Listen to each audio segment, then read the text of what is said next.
everybody, it's the Pure Wolf here, and welcome back to Monster Loves You. Now, in the last episode, we went from just hatching, or whatever, I don't know if it was hatching or, yeah, I think it was hatching from an egg. I can't remember, wow, I played this like a couple days ago, so, anyway, I also ignored this, whatever. Okay, anyway, it's not important. Anyway, so we had just grown up, basically. We are now an adult. Is it an adolescent or an adult? I think it's adult.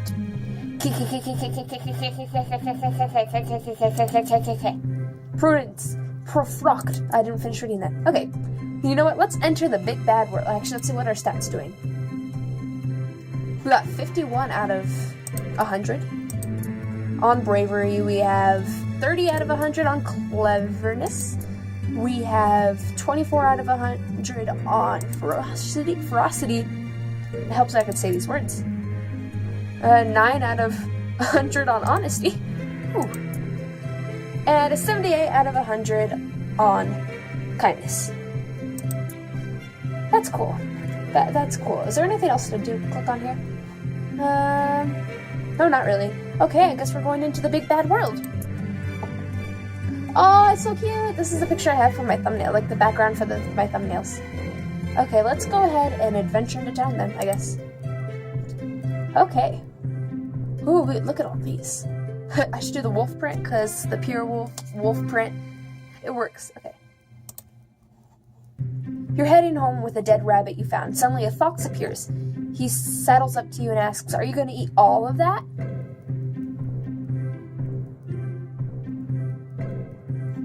This one's just mean, so we're not going to do that one. Examining the fox, I don't know how well that's... Because I kind of just want to share the rabbit with the fox. You know, I'm just going to share the rabbit with the fox. You tear the rabbit into 2 pieces. It splits unevenly. One chunk has most of the meat, and the other was a bunch of tendons and skin. The fox looks up hungrily. Give him the good chunk. Because that's how I end up usually sharing my meal. I don't know, I always try to split it into half, and one side's always bigger, and I feel guilty if I take the bigger half, so I'm like, okay, this is probably gonna show up. I feel like the very first run through is always how you are as a person as a baseline, and I feel like this is gonna end up saying that I'm a big wuss. You and the fox enjoy the delicious rabbit. Mmm, crunchy. That's nice. Okay, adventure into town. What can we do now? Three-eyed goat. Three-eyed goat sounds cool. You hear a bleeding sound coming from inside the scapegoat's pit. Is it the scapegoat? Of course it is. Bleeding is what goats do. Well, good. The scapegoat walks out of its pit, looks around, and bleats again. Nash? Because where you pronounce it with the G Nash is just Nash. Because the G is usually silent. But is it Nashgat? Ganash? I'm just gonna say Nash, whatever. Nash says it wants a fight. Let's give it one. See what's really bothering the goat. People that usually want fights, majority of the time, they're not actually looking for a fight, they just have problems. Hey! The scapegoat stares at you as you approach it. It bleats again. Looking into the pit, you see that there's no food anywhere. Oh, well... Nash shoves you aside and says, "I said, let's give it a fight." How about we ask Nash not to fight? The goat. The ferocity goes. Nash seems confused by your polite request, but she nods and backs off. She says, "I'm not promising. I won't fight that goat tomorrow, though. Get some food for the scapegoat." Hey, my kindness is max. You scrounge some edible greens from Hamrag's garden. You then use them to lead the goat back into its pit. The goat is satisfied and nobody got hurt. Now that's a good one. I don't care that I lost ferocity because I don't care about ferocity. It's evidenced by how little ferocity I do have. Okay. So yeah, adventure into town. I actually don't like the sun, so I was gonna say I like the sun, but I don't. How about the feather? The feather looks cool. Something smells good. You and Gobclaws find a trail of feathers at the edge of town. Following, you find an eagle with a bleeding wing. Aw, is that good? No. For several hungry monsters? Possibly. For 2 small ones? Maybe not. This eagle is big, and hurt or not, he could probably mess you up pretty bad. Let's get help for the eagle. You leave Gob claws to guard the eagle and run for the spine doctor. He brings bandages and a soothing salve. Help the spine doctor tend to the eagle. The spine doctor works quickly and soon the bird can fly again. The doctor says he will need to rest for some time as soon as he returns to his nest. Yay! Am I making the wrong choices? Is there right or wrong choices? Okay, let's do this sign, because I don't know. Oh, look how pretty everything is. I didn't expect the background to change, because it usually doesn't. Okay. Elder Marinus leads you, Blistry, and Verok into the forest. She points to a stand of purple berry bushes and says, "Eat your fill, little ones." Let's eat only some of the berries. You exercise restraint, consuming berries until you're full and no more. Elder Marinus says, "It's alright, you can eat more if you want." What's she up to? Hold back. Verok gorges himself on berries, eating and eating until his skinny little body is plump and quivering. Blistering has stopped eating just like you. Well, what happens next? Marinus rolls Verok back into town, where the young monster is squeezed until all his slime is oozed out. The slime is purple and delicious. Is Verok okay? He's unconscious, but he seems to be no worse the wear. What happens to the berry slime juice? Elder Hamrag makes pancakes for everyone, and the sticky purple stuff turns out to make a delicious syrup. Oh, that's cool. Now I feel like I should have eaten some to help other people out. Let's do the mouth. You see Jaggery in a haze of buzzy, angry yellow bees. It looks like he stole a beehive off of a tree and took it home. You could see why. Honey is irresistible. Jaggery motions you to help him.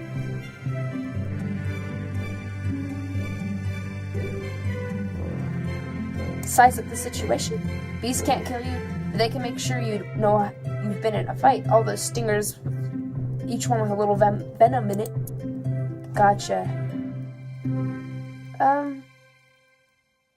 I wanted to say help him out. Yeah, I'll help him out. Okay. Just standing there thinking about it, you get stung twice. The bees are getting angry and angrier. Johnny frowns and asks, "What do we do?" Put the hive near a garden so that they can... Okay, yes, that one.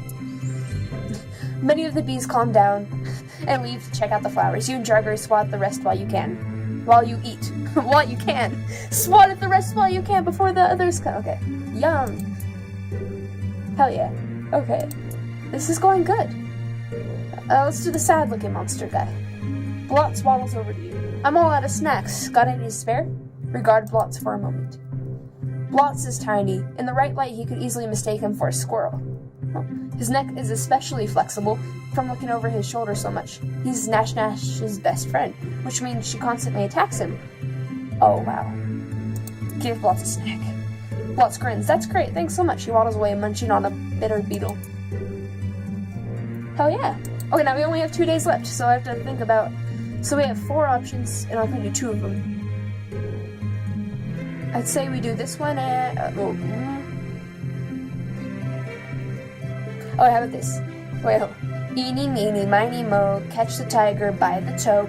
If he hollers, let him go. My mom said to pick the very best one, and you are it." Okay, the one I was usually gonna go with. That works. After the rain, the last puddle lingered. The last puddles linger. Ha, ha. Looking into one, you see hundreds of tiny wiggling bugs. Let's look at the little bugs. The tiny bugs come to the surface of the puddle, breathe a little air, then swim down again. They don't seem to be fighting each other. That's so cute. Study the little bugs closely. You think they're baby mosquitoes. The puddle will probably be gone before they can grow and escape it. That's kind of sad. Even as you stand there looking down at it, the puddle is slowly shrinking. Blistery joins you, looks at the bugs and says, "Hey, a snack." Lecture Blistering on the life cycles of mosquitoes. Hell yeah. Other monsters stop and listen as you compare the baby mosquitoes to morsels, swimming in the spawning vat. Continue the lecture. You explain that mosquitoes take on another form as they leave the water, much like the monsterlings coming out of the brood cave. Finish a lecture. You begin listing differences between mosquitoes and monsters, but the crowd has wandered away now. Your moment in the spotlight is over. Let the mosquitoes live. The puddle has lost half its water in the tiny fin there. There's no way these mosquitoes will grow up. Try and save some? You look around for an idea, but there must be some way to save the mosquitoes, but what? That one.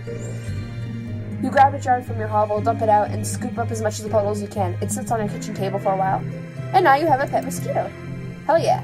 Mosquito flies around and around you, then settles down and sucks a little blood from your hide. Isn't she cute? Name the mosquito something else. Monsters are not especially good at naming things. You screw up your face and concentrate as hard as you can. Mosquito it is. I should have went with Buzzy. I have a pet mosquito named Mosquito. That's great. Actually, have you seen really big mosquitoes? Like the ones, like the really creepy looking, the really big ones are scary. This is a monster game, so I guess it's okay. Okay. Eeny, meeny, miny, moe, catch the tiger by the toe. If it hollers, let it go. My mom said to pick the very best one, and you are not it. I said not it, but I'm clicking anyway. You and Gobclaws are playing Toss the Kitten. You're winning 2-1 when crash, you miss. Why are you tossing a kitten? Whoops. And the kitten shatters Hamrag's window. Oops, stick around. Hamrag comes crashing out of his hovel, still half asleep, but all the way angry. Who did this? I'll drown you in the spawning vat. I cannot tell a lie. Hamrag whirls and glares at you so hard that you feel heavy and hot.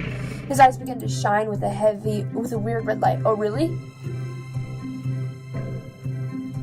It was me. I did it. I threw the kitten through the window. Really? Thanks for telling me who did it. Hamrag doesn't actually drown you, but he lashes out with a very terrifying kick. Ouch. Honesty can hurt. Huh. You roll halfway to the edge of town where you can try and fail to stand up. Too dizzy to do anything at all. Okay. Adolescence is fleeting. You have grown beyond youth. You're becoming an adult. Oh, I was an adolescent. Okay. I was right the first time I said it. I thought I was already an adult, but you know. Okay. You've been dragged from your bed by your friends and neighbors. What and who and where and why and how. They tell you it's time to grow up. You're taken to the woods. That sounds so harsh. It's time to grow up. Get the fuck out. Okay. Okay. Does our friend Mosquito get to come along? The neighbors throw you into the center of the great circle of monsters, all older than you. They whisper to each other, then look at you, then whisper some more. Get on, getting on. The monsters murmur and mutter, spit and snarl. They're deciding what best defines you as a monster. Wait patiently. I'm ready. Tell me what best defines me as a monster. I'm the scariest monster by my apocalypse shirt. So scary. I bring the ends of time. After a while, the muttering stops, though the murmuring goes on for some time longer. Finally, the assembled monsters come to a decision. Well, what is it? The ring of monsters shuffles closer to you, forming a tighter circle. Elder looms over you while the smaller adults crouch low. Your surroundings grow shadowy and dark. Do your part in the ceremony of adulation? Yeah, I'll go with that word. The other monsters hold you in some respect. 5 out of the possible 100 points. Yes. I'm just gonna move on. Okay. It is immediately clear to the crowd that you are very kind for a monster. Yay! Okay. So nice of them to think so. The crowd shoves 2 monsterlings into a circle, each with a broken arm. An elder asks you to take care of them. Gently tend to their wounds. Yes. You croon and pet the monsterlings until they grow drowsy, then splinter damaged limbs in silence. They leave quietly, feeling much better. Everyone cheers. Accept their respect and move on. Here's how you're doing. Yes. Yes. Is this a life cycle or whatever? Is this respect? I have no idea. I'm actually doing pretty good. Yeah, okay. Let's move on. You're an adult now. You'll grow stronger over time, but your personality is no longer as mutable as it was when you were young. Onward to adulthood. Let's do this. Oh. There's 2 options. What am I gonna do? Okay, so obviously we do 7 days doing one and 7 days doing another since there are 14 days left. Or do all of one and then do the rest of the other. It depends. Blood. Let's do this one. You stalk the forest, hunting an elusive swift elk. Suddenly, it emerges from the underbush, lowering its antlers and pointing at the ground. It's going to charge. I don't like either of these options. Hell yeah, okay. The elk charges and you duck under it, slashing a hole in its chest. But instead of a heart, you find nothing. The elk turns, catches you with his antlers, and flings you into the tree. What the? The elk bounds away. It's unkillable.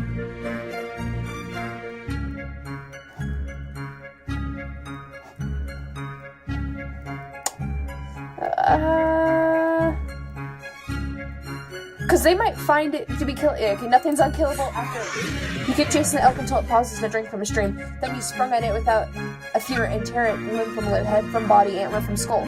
Hurrah! Oh, wow. Its pieces are still twitching as you devour them. You are filled with strange heat, but it soon fades. How bracing!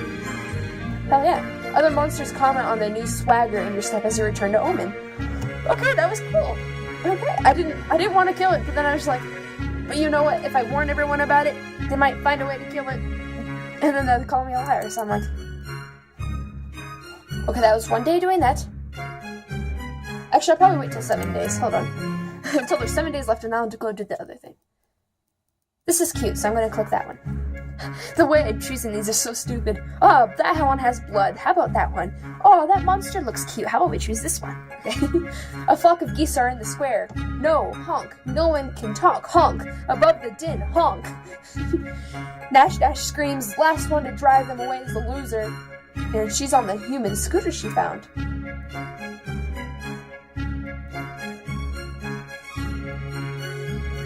Hunt down a cool secret weapon of your own.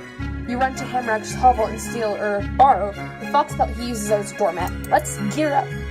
Plonking it on your head, you run towards the geese, growling and yipping. The geese swarm you. Oh no! You can think of two good options. Well, I mean, my cleverness is maxed out, so that one. You bite a goose in two and grab three more, creating a tornado of feathers. Nash Dash jumps off the scooter and joins the fish. She admits. Mouthful. Is that, you win. Okay, I got you. It took me a second to figure out what she was trying to say. Okay. Snaky snake. You take the lead on a hunt in the whale mist? But you've become separated from the group. Suddenly you catch a sight of something there. Where? Within the thicket, rumor has it that an especially large, clever snake tricked Nash Nash. Fighting her made her so sick for days, and it's right there, waiting, watching.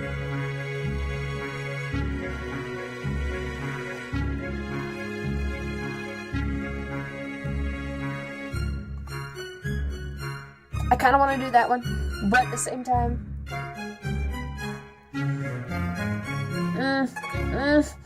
I don't know. This one. You slowly creep up on it, sharpening your claws. Suddenly you stop. A print in the dirt is clearly from Nash Nash's foot. That's definitely dried monster blood around it.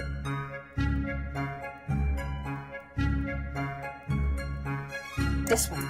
Because using yourself as the bait is not a good idea. You perch on a branch above the crude snare and beat two rocks together to attract the snake's attention. This goes on for some time. Keep beating those rocks. Suddenly, the snake drops on the branch above you. You struggle, but it's too late. It crushes with this terrible strength. Everything's getting hard. Next thing you know, Nash Nash has pounced on the snake. She grabs its head and holds its mouth shut, keeping its fangs trapped. Still crushing. I lost respect. Okay. Nash Nash bites the snake's head off and swallows it. You gasp as it coils loose, and Nash Nash is carried through Omen by a group of cheering monsters while you are left to recover on your own. I should have called everyone. I should have gone with my gut feeling. That was my fault. Okay, next. This one always starts with food, and food's nice, so. You're following a deer in the forest when the trail comes to an abrupt end just in front of a cave entrance. The hoofprints look strange, like a deer doubled back, walking backwards in its own tracks. It's a trap! Okay, what do you do about it, smart monster? Turn the trap against the deer. You walk into the cave and find Hamrag taking one of his famous naps. The huge monster is known for his irritability when he's wakened. A twig snaps in the bushes. The deer is fleeing!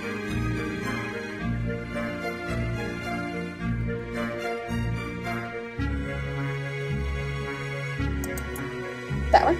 You wait and wait, but the deer has slipped away like a shadow. Never mind, then. Okay, and another one. This one. Well, chickens are back in season, as delicious as they are mean. They're loose within the Whelmheist. The Whelmheist. Where did the H come from? The Whelmist, and the monsters are all hunting them down. Get out there and hunt those wild chickens. Deep in the woods, you're looking for a chicken scratch when you literally stumble over a hen guarding a cluster of chicks. The hen clucks and caws at you. I don't want to eat the chicks, so... Fight the hen! Throw the clucking makes your blood turn cold. You seize the great hen and fight until you're both a mess of feathers and blood. The victory is savory. Nash cheers so hard that two chickens she hasn't killed yet escapes her grasp. I messed that up, that's okay. Hell yeah! Because I didn't want to kill the chicks, that's the last thing I wanted to do, so I'm just like, you know what, kill the hen.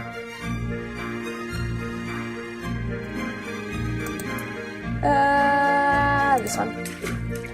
You scoop a big fish from the forest stream as you're about to bite into it. It says, wait, I'm magic, I'll grant you a wish. Dispute this spurious claim. All I wish for is something to eat, you snarl. The fish realizes that what you mean and as you bite into it. Oh. I didn't know it was gonna turn into... Okay, whatever. Three-headed goat, or the three-eyed goat again, because a squirrel hops into a pool of sunlight, bright-eyed and bushy-tailed, ready to bury nuts and make something of itself. You drop on it from a branch, grab it, and twist its head off. That's so sad. Why would you do that? Oh, delicious decapitation. Okay. A young wolf suddenly leaps in front of you, snaps and It's me, God. Okay. It runs off, laughing and barking. Wolves can bark now, isn't that only dogs? She must be multilingual. Plus, it looks like she's faster than you. Hey. The young wolf's like, yeah.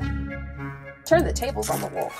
The second squirrel creeps up and pokes at the discorporated head of its first one. You grab the new squirrel and chew on it a little, thinking. That one. You dangle the squirrel. That's because Laura told to show everyone an omen. If you're trying to show off, there's like 105% chance you're going to fuck up, and everyone is going to hate you. You dangle the squirrel over your maw, waiting. The wolf tries to steal it. As planned, you slash her with your claws and she flees, having learned not to mess with you again. Hell yeah. And I'm gonna save the politic with monsters for another episode. The other 7 days. This one was good. We are adults now, I guess. And also, we're apparently really good. I have no idea what monsters would consider good, to be honest. But I'm so glad I got this game. I am really enjoying it.